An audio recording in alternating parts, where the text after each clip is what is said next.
Good evening. I'm reading a text from 1991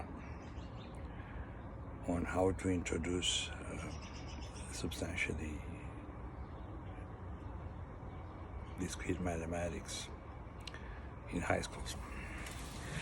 And I'm wearing this t-shirt just because I picked one this morning, but it is fitted, right? It's community development. I taught a class in leadership and change, a graduate class in leadership and change at Lincoln, and it was a blessing to do.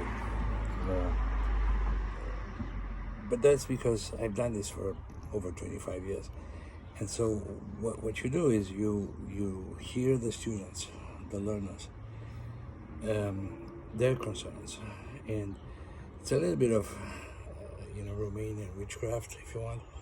Those ladies who read in coffee or coffee grounds, or the way my dear bride calls it, Madame Soleil, it's like you read in the globe, in the crystal globe.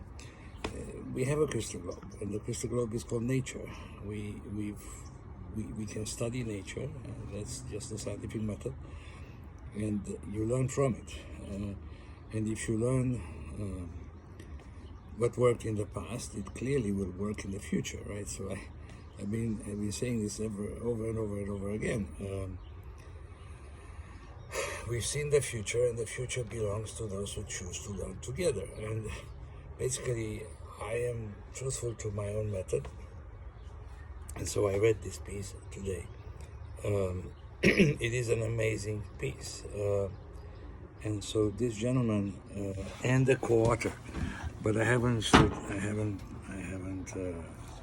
yet checked the co-author. But this gentleman, if I'm right, Bruce Maxim and Rich the BRK A, they write, using spreadsheets to introduce recursion and difference equations in high school mathematics. And I decided that I will write to them. But in the process of deciding that I will write to them, I wanted to improve this. And my improvement is the following.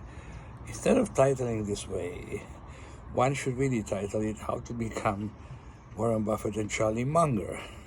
Because the age of the learners, high school mathematics, for me, that's a bit late. I would want to start with 12, but okay, 14 is decent. My examples in my finance classes have always been with 14-year-old Edison and 11-year-old Warren. But I mean, high school is fine. 9th grade, folks understand that. I tried it with my child when she was 12, 13. And so in American curriculum, she actually knew compound interest, she knew the formula, but she had a small problem. She couldn't perceive, value postponed that arrives to her in the future. She just couldn't possibly put her finger to it, right? I mean, she just couldn't. And so to me, I learned from her, as I learned from the Science Club youth every day, what works for them and what doesn't.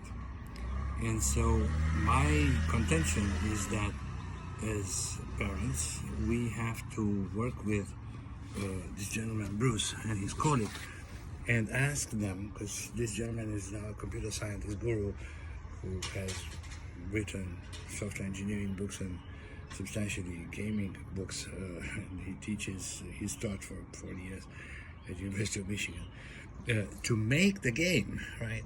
Make the game that instead of playing bullshit games, one actually has a Berkshire Hathaway game that they play at the age of 12 to 15, and then some of them, or most of them, will be sufficiently smart to understand the formulas behind the game, and then apply those formulas in their own life, learn algebra the Feynman way, and then apply it I want to say the Munger way, not the Warren way, because the Munger way was the better way. That's it.